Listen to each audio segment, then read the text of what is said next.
Hi, I'm Neil, and this is Man with a Music Minute, the podcast where I discuss music videos 1 minute at a time.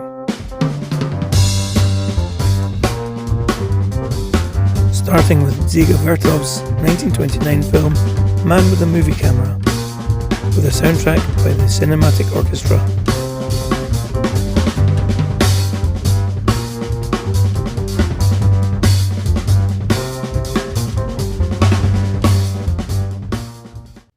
Editing Neil here. This episode is quite different from the last two. I had fun talking to Dylan and Connor about a film that they've never seen and about our favourite music videos. But I haven't really introduced myself yet. So I'm a middle-aged Scot living in Australia with my wife and 3 sons. I've loved music for as long as I can remember, and I've made a few attempts at making my own music. When Pink Floyd's Dark Side of the Moon turned 50 this year, I decided that since I was also born in 1973, I could be a timeless classic too. I recently saw a video called Hi Ren by Ren, which inspired me to record my music and my podcast, despite my scarred vocal cords. You see, I lost my voice 12 years ago, and I had 9 operations to get it back. My voice has healed a lot since then, but I lost my confidence, and Ren inspired me to accept my voice as it is and do the best with what I have now, without waiting for it to be perfect.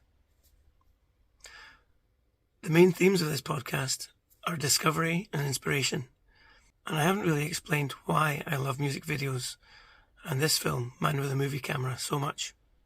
But this week's guest explains it perfectly. He talks about the marriage of sound and vision, which inspired him and in turn inspired me. And he explains why Man with a Movie Camera is a landmark achievement in his career. And I say his career because he is one of the people who created my favourite music video, and he's also the co-founder of my favourite record label and the designer of the software, the mobile app that I've been so obsessed with recently, since it was released a month ago. I've had a few guests lined up, and I thought if I was really lucky, I might eventually get one of the staff members from Ninja Tune to come on the podcast. But just by being enthusiastic and reaching out at the right time, my first guest is the main inspiration for this podcast, Matt Black. I really enjoyed speaking to Matt, and I could have spoken to him for days, but I'm really grateful for him taking the time to speak so passionately about everything he does. Before you hear the interview, just a quick note about the sound. I got a cold the day before the interview, so my voice is a bit rougher than usual. And there's a bit of an echo at the start, but I managed to get rid of that. If you can get over those 2 things, I'm sure you'll enjoy the interview as much as I did. Also, this is usually a family show, but Matt's passion comes with a lot of swearing. And I haven't cut any of it out, so you have been warned. So please enjoy my chat with Matt Black. Hi, this week I'm going to be discussing minute 3 of Man with a Movie Camera, and I'll be talking to my guest about his favourite music video. And this week, amazingly, I've got the one and only Matt Black with me. Hi, Matt. How are you doing? Hello. Hi there. Good to... Or should I call you Chief? Neil is fine. Chief's just a stage name. Not that I ever go on the stage. Good to be here. People won't know, but we go back a long way. You don't even know this because you won't remember it.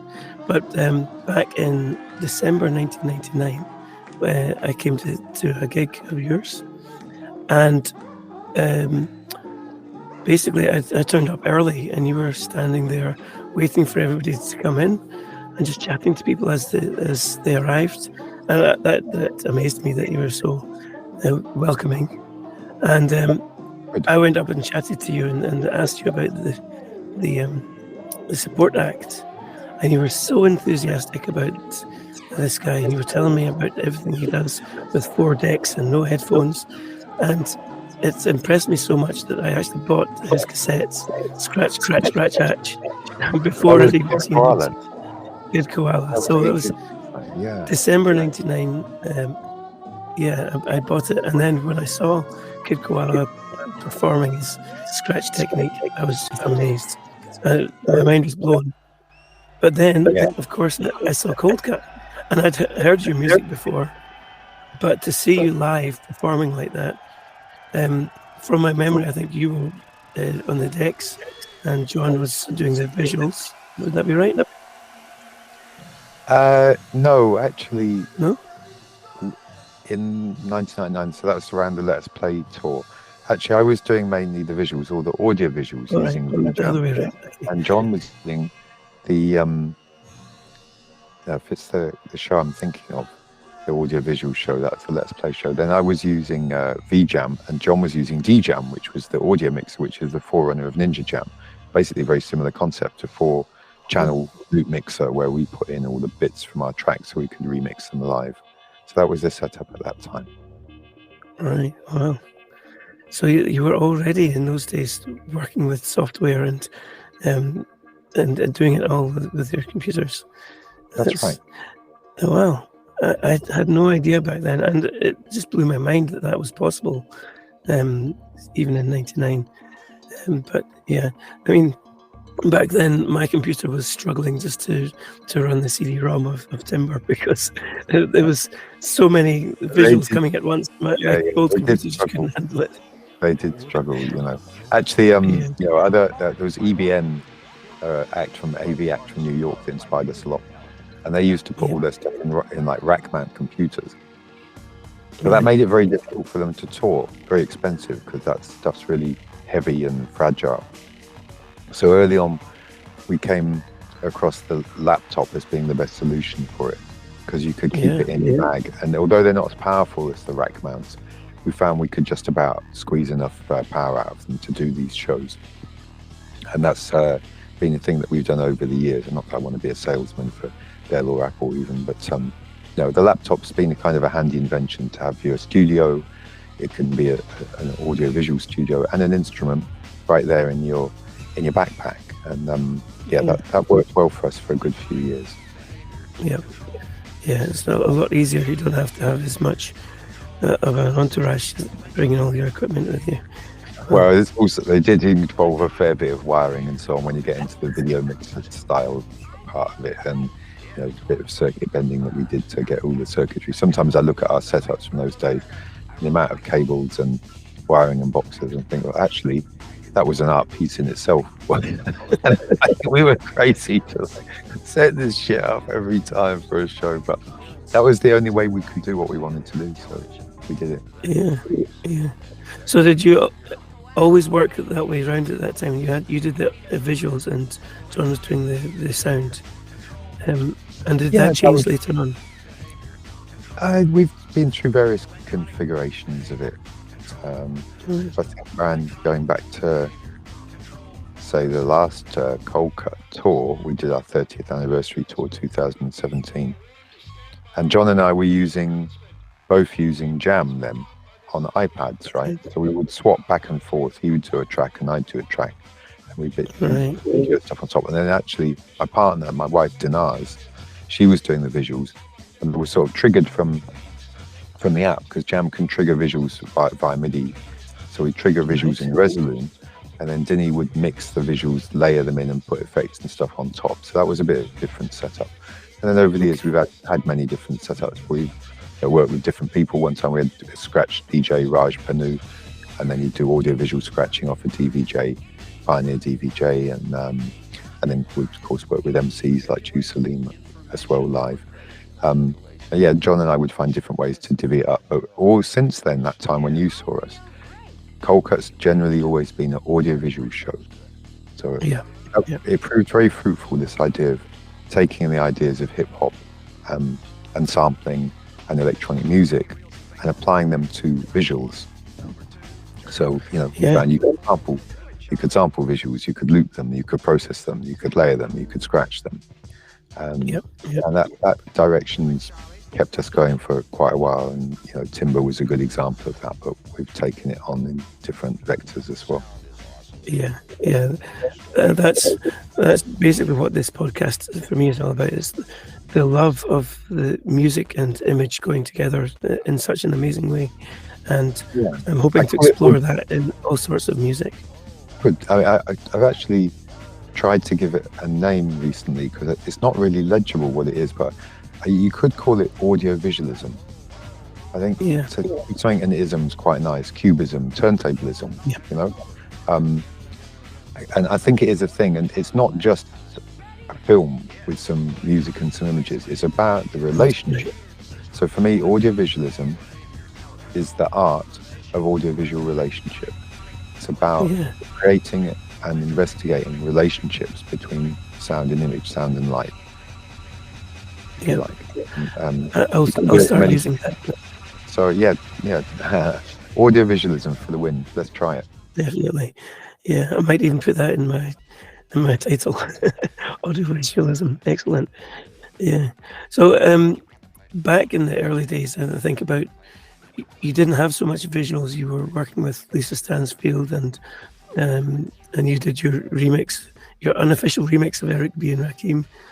Back then, did you realize how much of an effect you could have with, working with visuals as well, and to put a message in your music as well? Because you've got a thread of a lot of political stuff in a lot of your songs going through the years.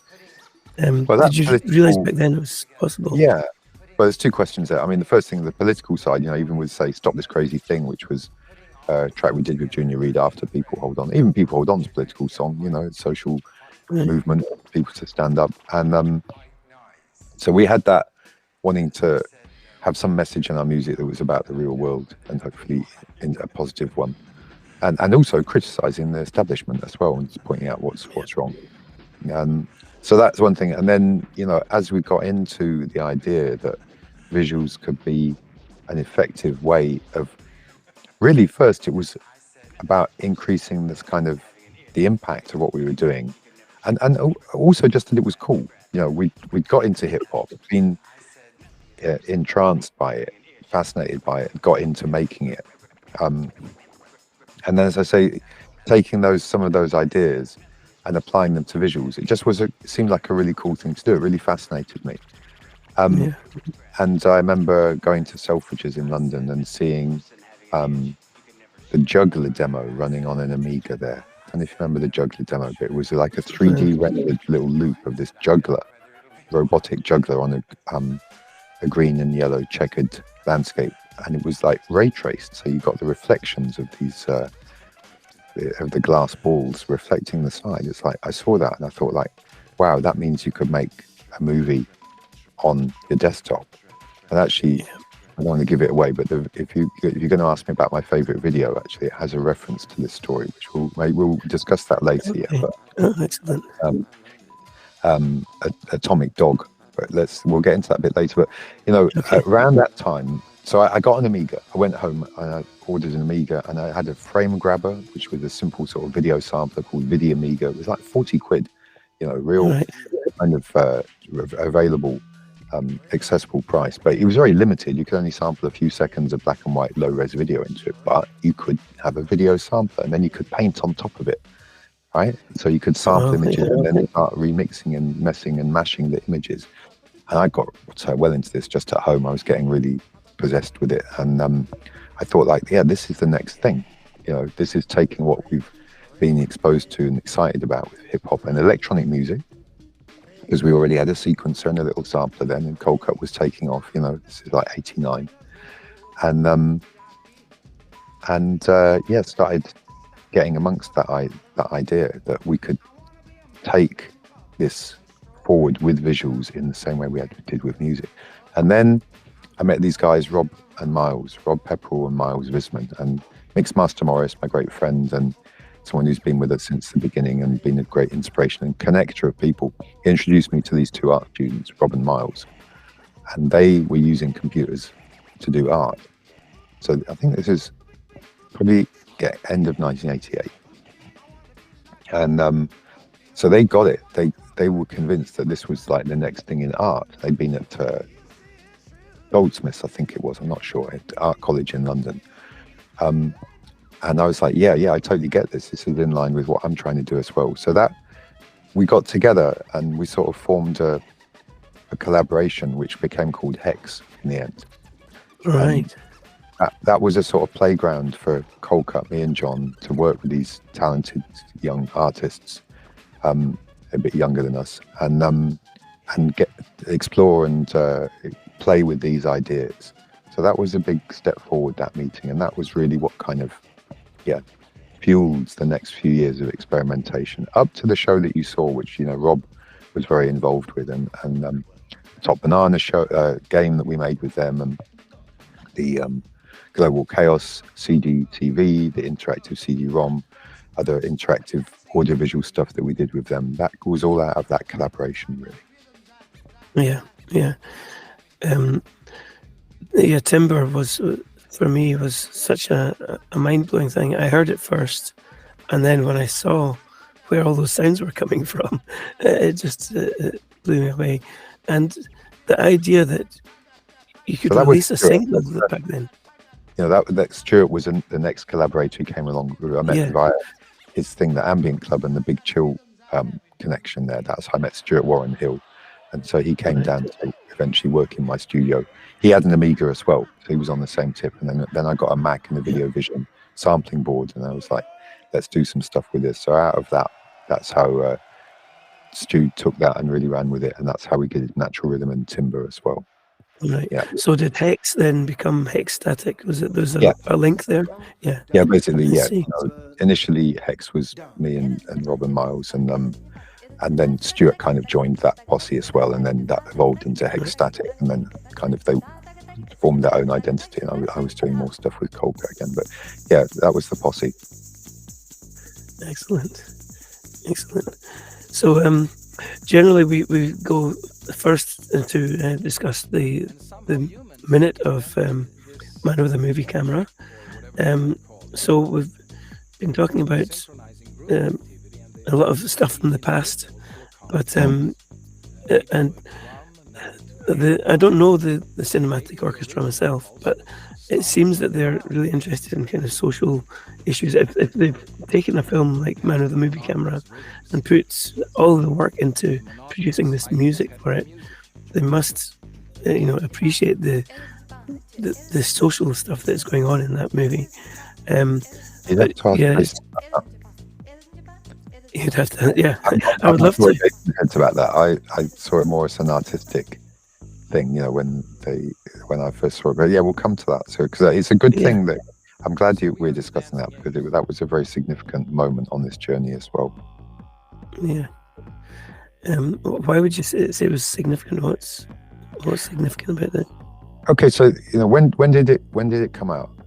I mean, I know Manuva the movie camera came out, what was it, 1927, I think, right? But when did cinema see that treatment of it? That was 2003, 20 years ago. Okay, right. So during the 90s, Hex were playing with these ideas, and we started VJing, and we started doing the Let's Play, the audiovisual tour. So developed these ideas quite extensively, wrote some software that we needed to do this. So we were doing live audiovisual entertainment montage, right? And Timber was a definite milestone there, and it's a good coherent piece. It's got a strong theme. All the samples are really good. It's legible, and actually we haven't managed to do anything better than that. And then I think I did say it was my favorite, but yeah, you've done a lot of good stuff. It was a good milestone, wasn't it? So, but then what's next after that? And I thought that the next thing would be that we would take over cinema. We'd come with a whole new way of making cinema, and indeed that this was modern art. I was even on the Melvin Bragg, what's it called, the Young South Bank show or something like that, going on about. I was quite angry. I saw this video of me, and I was like, wow, I was really angry, wasn't I? But I was passionate about it. It's like, this is modern art, not all that crap that they're teaching in the art school. Painting and sculpture, it's done. It's going to be techno-powered, technology-powered electronic art, which is going to be the next thing. And so it took a while, but I think broadly, I had a good point there. And but I wasn't sure, I didn't really know how to do it, but it seemed like, well, the next thing should be not just a 5-minute video, it should be a film. I was very inspired by Fantasia when I was a kid. That was a long-form film, a film-length art piece about, I would say, audio-visualism. It was about the relationship between sound and image, wasn't it? With these brilliant animations. I remember the ones where you see the waveform of the different instruments and they talk you through the orchestra. I was like, wow, that is so cool. Really, really tickled me. And of course, you know, Oscar Fischinger and pioneers like that were involved with it as well. And so that was an interesting milestone as well, before you know, we got started. So come the late 90s, we're thinking about like, well, what's next? And there is a significant film-length piece that I was aware of there, and it was made by Lucky People Center in Stockholm. And they were a bunch of VJs and it was EBN. I want to credit EBN from New York.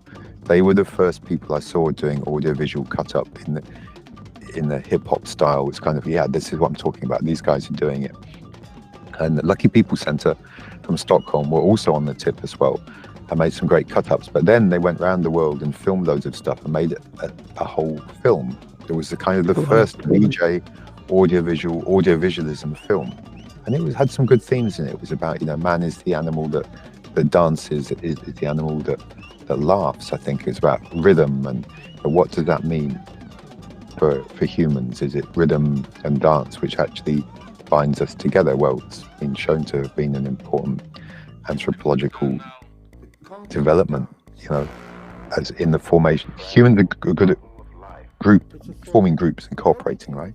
And in that, music and dance has been a key factor, right? So that was a great film, and I was like, yeah, well, that's raised the bar, right? And then Man with the Movie Camera Cinematic Orchestra came out, and I went to see the first performance ever, I believe. Maybe not the first one, because I think the first one, do you know how it came about? Well, I heard that they were asked to do it because it was it was for a film festival. Was it the 80th anniversary? What I heard was that Cinematic were asked to play at a film festival in Porto, in Portugal, right? Okay. And film festival wanted them to do a live soundtrack to a film, an existing film, and they offered them 2 films. One was Metropolis, Fritz Lang, classic sci-fi, and the other was Man with a Movie Camera. And Jason, being a savvy geezer, realized that Man with a Movie Camera was the one, and that this was a sort of, you know, an incredible and fairly unknown piece of art. If you went to film school, you probably knew about Vertov and Eisenstein and montage, you know, that. But if you didn't, and I didn't know anything about it, you know. No. So was that the first time that you saw it, when you went to I saw it. So I guess the Cinematic went to Porto, did it, and then thought, like, this is wicked. We can do this again. And you know, it was a marriage made in heaven, basically.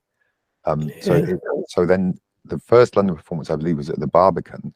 I went along to see it, and I was like, fuck me, this ups the whole ante for audiovisual art. This is the next stage in what we're trying to do. This is the next marriage between sound and image. You know, it's not as literal as timber, right? Where you got your axe hit and the sound of the axe hit and the visual of it, or the chainsaw, but it is still extensively exploring the relationship between the sound and the image. And I couldn't believe also that there were sort of effects on the visuals. And I thought, well, in the 1920s, they didn't have any effects, did they? And so I asked this guy, a friend of mine, he's like, I said, surely Cinematic, they remixed the film, have they, as well as done the music? He's like, no, Matt. These Russian guys, they invented montage in the 20s. I was like, oh, right, did they? I'm going to learn so much about it.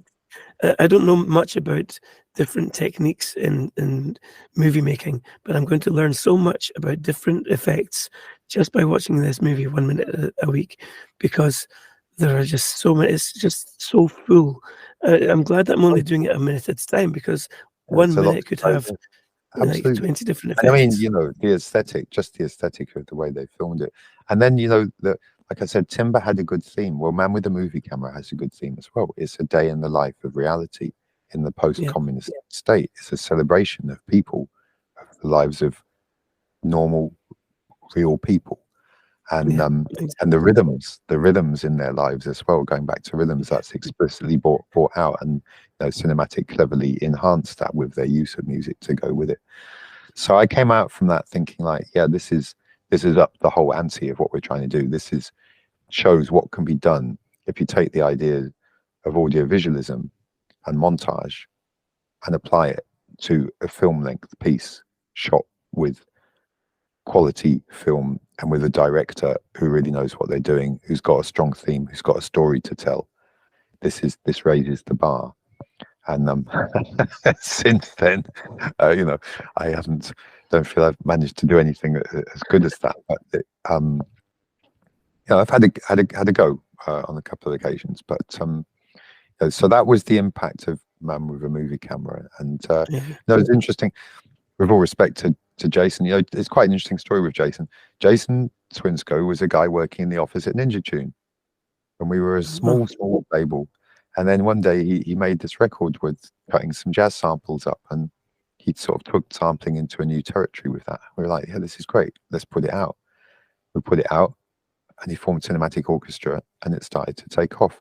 And then he did Man with a Movie Camera, and then it really started to take off. And they became a Cinematic Orchestra, which really, before that film, they weren't. But with that jump, that brilliant jump, they grabbed that title, and it worked, and the whole thing worked. So it's kind of a nice story for how, you know, someone can do their thing and be working, you know, in a junior capacity, but they're there because they're ahead, because they're a music lover, right? And you're not just working at Ninja Tune because you think you can make a lot of money and, you know, you'd be better off at a bank. You're working at Ninja Tune because you're a music head, right? And that's still, I think, the people there all fall into that as well. It's a conspiracy, a tribe of music heads at Ninja Tune. Yeah. So should we just watch the minute and discuss what's in it? That's how we do the show. Sure. I've got it linked up here. Now this minute doesn't have any music on it, unfortunately.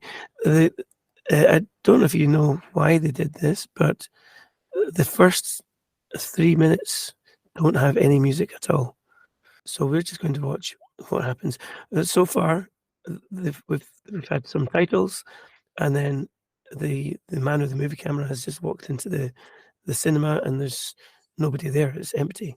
So we'll just watch this minute and see what happens. So we start off here with the projector. So we can talk through it as we watch it the first time, and then if you want to discuss specific bits, we can go back and see them later. Okay.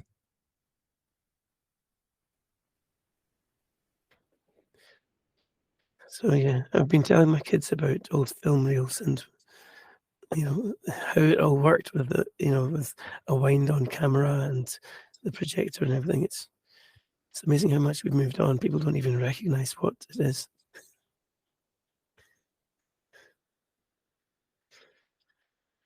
So I was saying that this is a bit of an odd start to a movie because the people who saw this movie at first, they've just gone through all that.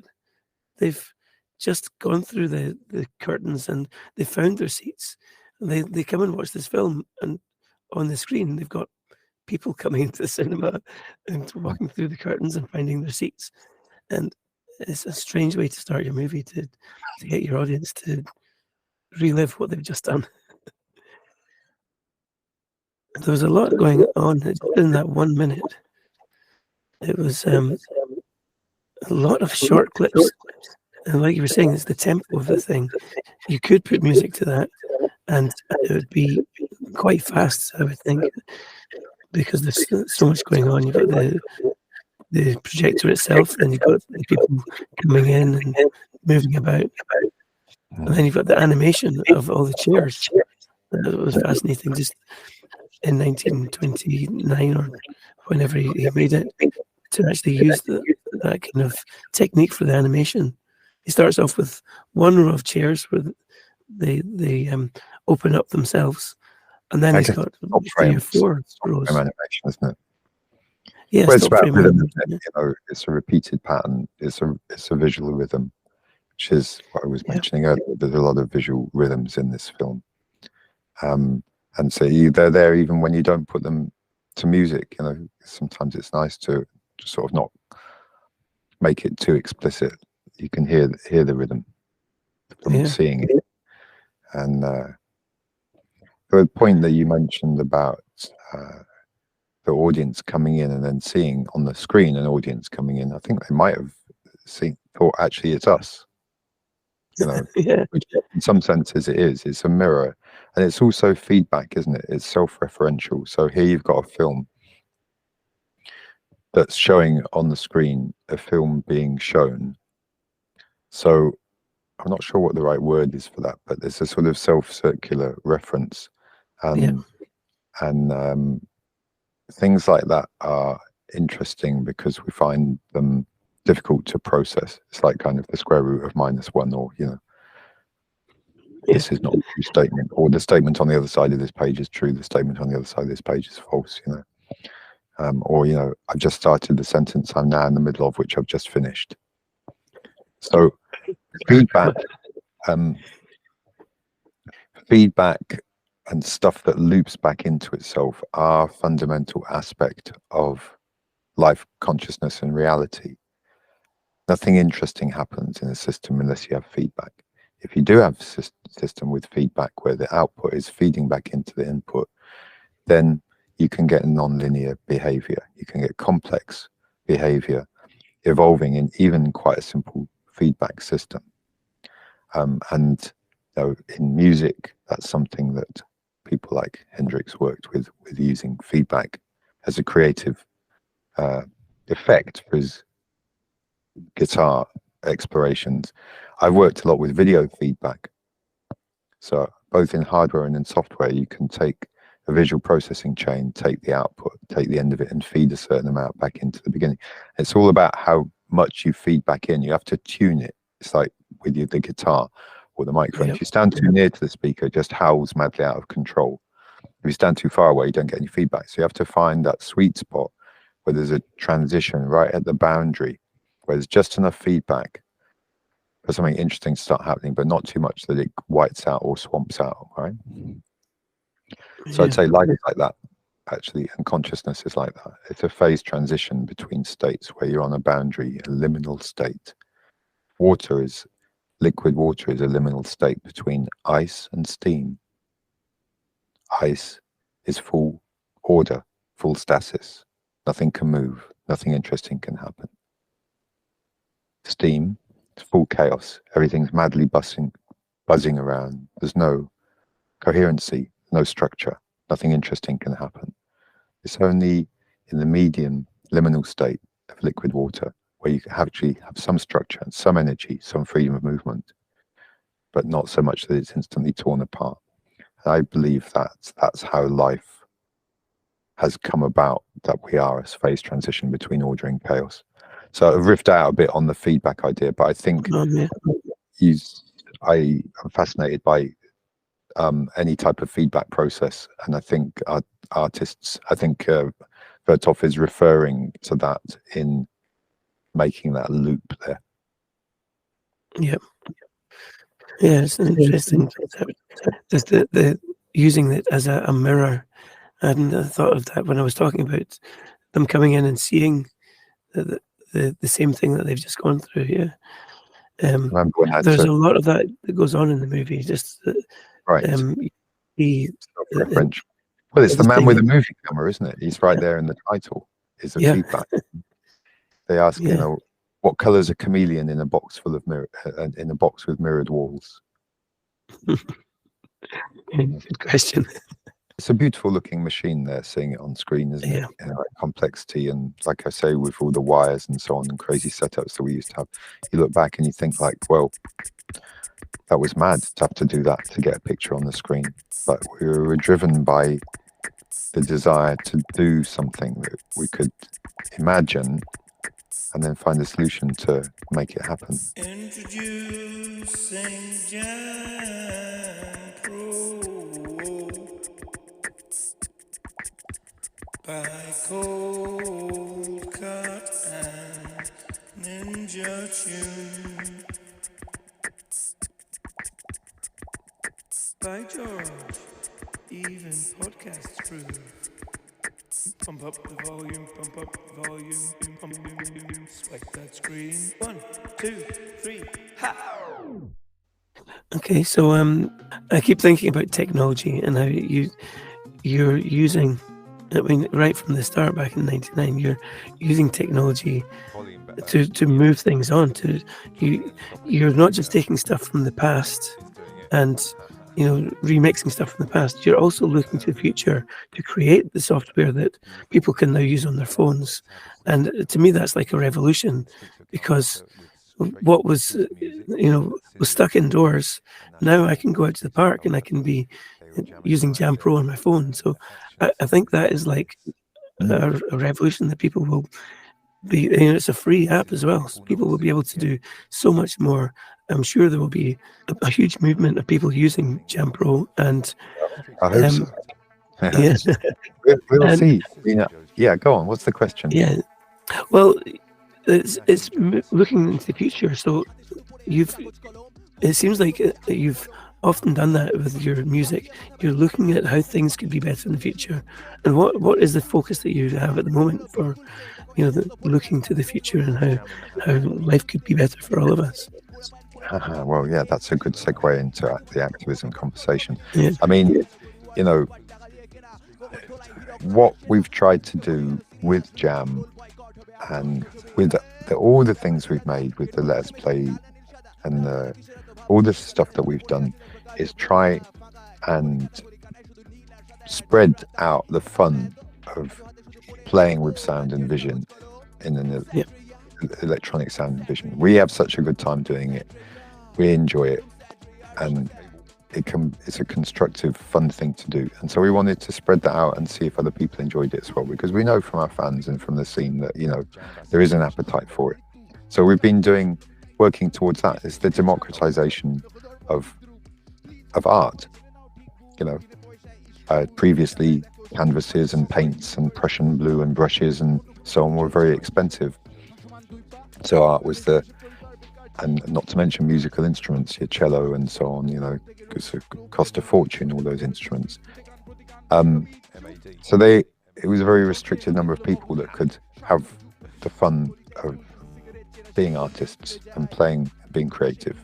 Of course, you can do it with anything. You can do it with a piece of paper and a box of crayons, But for our oeuvre of music and visuals, it's quite expensive. So we wanted to spread that out and make it available to as many people as possible. And when I see people on the tube playing Candy Crush or Patience, if you look over someone's phone, you see what they're doing on the tube. Usually they're playing Patience. Like, mate, you could be making a track here, It'd be more fun. So that's been a key part of what we're doing. But you catch me at a time when I'm actually thinking of I'm at a junction, basically deciding what to do next. I'm 62 now. Still got a few good years. I always thought I'm still going to do my best work, but I think on the music and software side, I'm not going to necessarily give it up, but I'm switching emphasis. It has got to be about something to do with reality, right? And the reality that's top of my stack at the moment is the ongoing environmental collapse of the entire fucking planet. Yep. To me, I just saw some guy on LBC now who was interviewing one of the Just Stop Oil activists. I'm involved with Just Stop Oil, and this guy was still the interview on LBC. He's still debating whether there's a fucking climate crisis. It's like, mate, that debate's over. Yeah, even the hard. I don't know. I guess some people still deny it, but you won't find any scientists who are credible who deny it. No, they all, on the contrary, they are all shit scared about it. And Professor Sir David King, formerly the government's chief scientific advisor in the UK, it's not just some bod, he is one of the top scientists in the UK. He said, what we do in the next 3 or 4 years will determine the fate of humanity. And I believe him. And actually, that's an optimistic take on it. especially since he said it already, I think, a couple of years ago, right? Since our rubbish, corrupt, conservative government and the governments of many countries in the UK and their oil profiting friends have successfully held back any action. They're doing fuck all, in incremental changes, but not enough to catch the ball that's rolling down the hill. And the ball's called the end of the world as we know it. So, you know, people get freaked out, say, oh no, you don't know what you're talking about, or, you know, that's never going to happen. And it's very hard to imagine. I'm just looking here now, I'm talking to you on this nice computer here. We're having a great conversation. You're in Australia. It's amazing, isn't it? Technology. I'm looking out the window. It's a beautiful spring day here in the UK. Not too hot, not too cool. I'm going to go down and have my lunch in a minute. Life is going on, yeah? So it's very difficult to imagine that this could all end. Of course, for some people, it has all ended already. I mean, last year, a third of Bangladesh was underwater due to flooding. In India now, it's mad hot. My wife's from Mumbai, so we're in India sometimes. So it's madly hot. China, the whole of Asia is having a crazy heat wave. I think this fucking summer is going to be off the hook. In Australia, you've had your share of your share of climate denial, right? With that idiot guy, prime minister, who's gone now finally, and the coal lobbies and so on, and you know. But forest fires, the fires in Australia have been a huge thing, haven't they? I just got a lovely invitation. He's an old fan, and he wanted to invite me to his community on the east coast of Australia. Their entire community was destroyed by fire 3 years ago. There was nothing they could do. And a few of them have stayed and built it back up. And I don't think I can go this year, but I really appreciate the invitation. It sounds marvelous what they've built there, and I want to be there. But the point is, like, it's coming on top with the environmental collapse. It's going to affect all of us. It may be that here in the UK, we're sheltered from the worst of it for a while. No one knows really how long it's going to take to really come in your face fully on top. But, you know, this summer people will die from heat stroke here in the UK that wouldn't have died otherwise. Really, we should be talking about this only. Okay? Yeah, it's a huge issue, and there's so many different options for how we find energy, and I think it's so typical of the government to just stick with the old ways and to go with where the money is, basically. And you know, there are so many options. There's, you yourself are so into, you know, new technology and moving things on, but there's been such a dull on any development in. Well, it's, you know, it has been. You know, I don't know if we're going to get to write the history about this, right? But if we did, you know, when we look back and we'll see how this came about, and we know quite a lot about it already. We know that the oil companies knew what was going on, and we know that they've spent a lot of money fighting a rearguard action to try and keep things as they are, keep oil as the primary energy force, keep making their profits.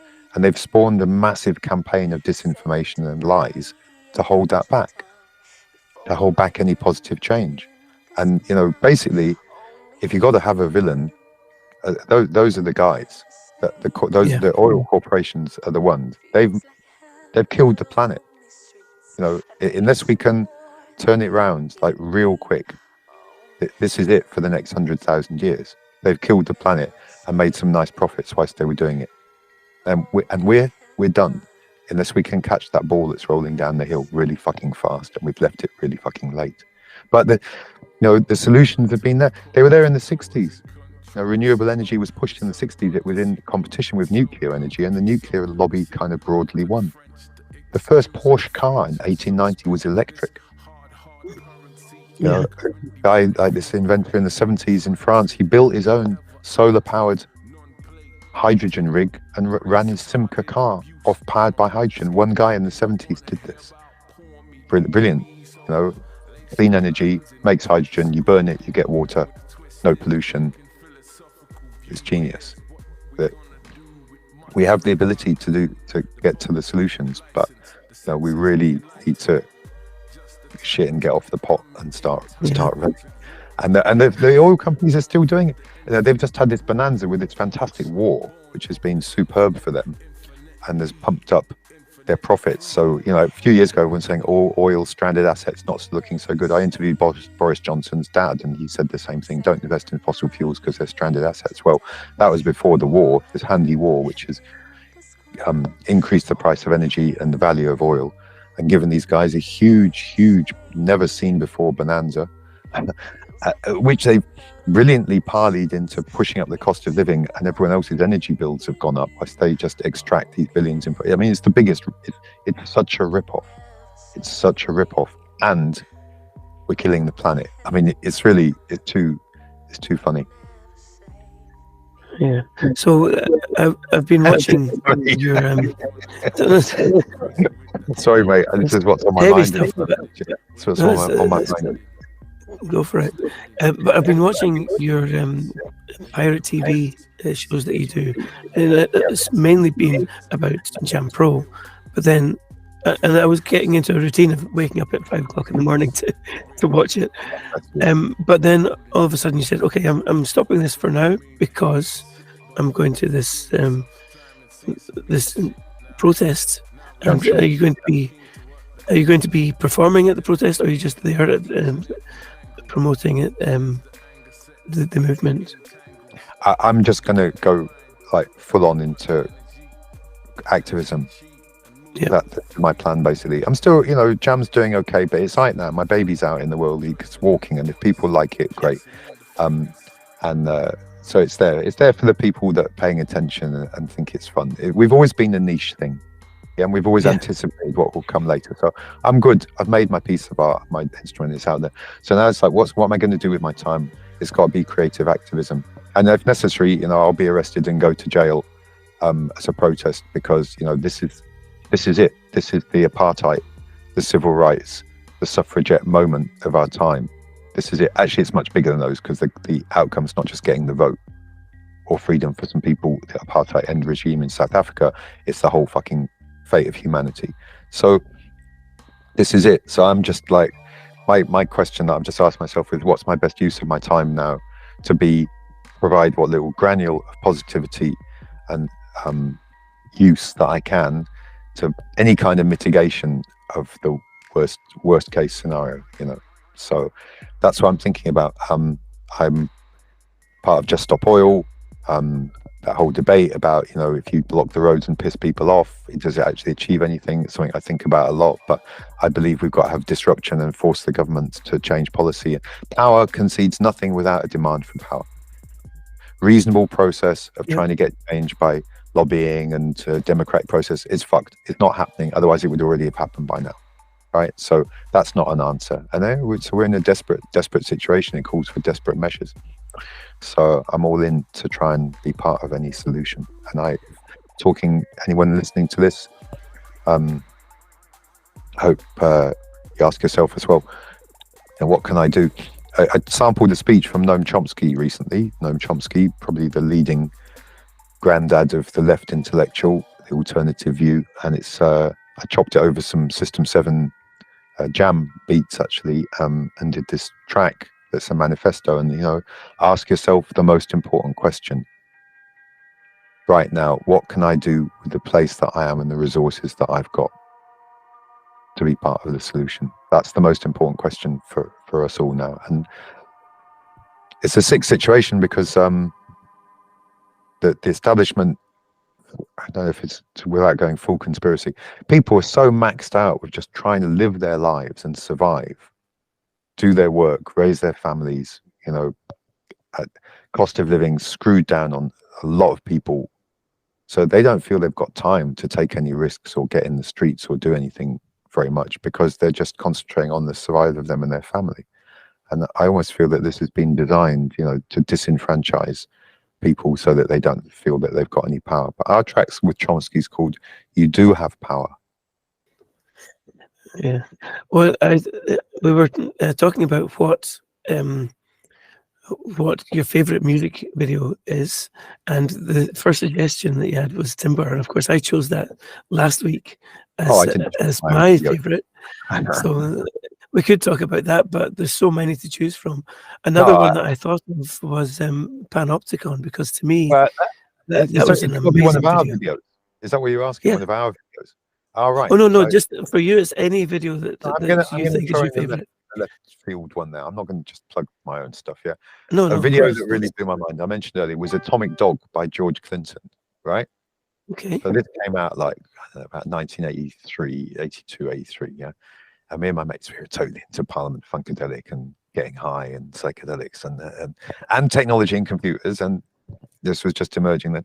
And this video had like all these funky people, George Clinton and his funky crew, like bopping around in a sort of like they were inside a video game, and then it's superimposed over this kind of game graphics of, you know, the dog chasing the cat, the sexy dog chasing the hot cat, and then very sort of crude, sort of 8-bit graphics, but like you would see in a game.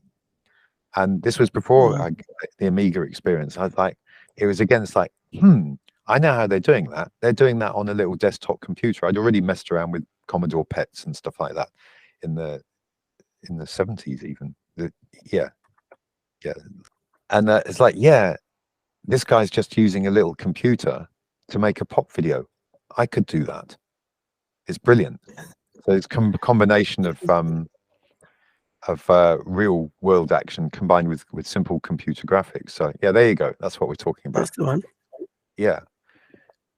So George Clinton's actually pretty amazing innovator. He's obviously got a really good crew of people around him, and some bright sparks must have been, hey George, we should put some of these, make it look like a computer game, you know.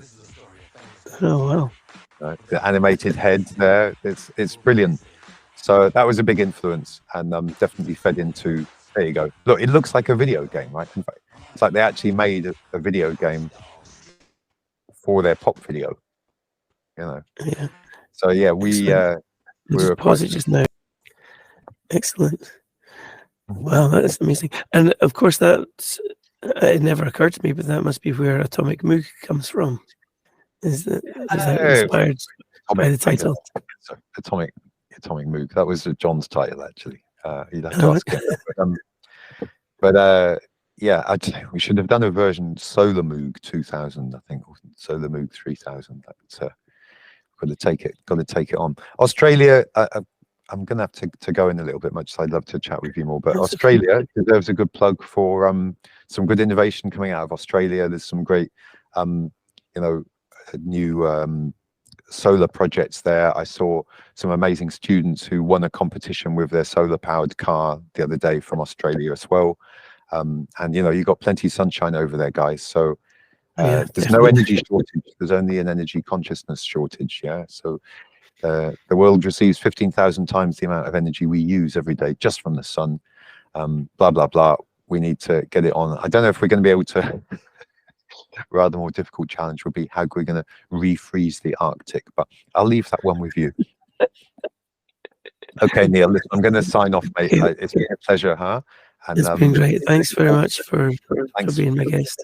You're welcome, and thanks for the support and long-term interest. I know you're one of our guys, one of the guys that gets Coldcut and has been supporting what you're doing, and no doubt you've been doing your own good and creative and funky works in your career as well. And just to say, yeah, let's forward, and everyone who's listening in, forward to you. It's not the time to give up now. Just keep rocking and some constructive action. We're not done yet. All right then. Peace. Excellent. Thanks a lot.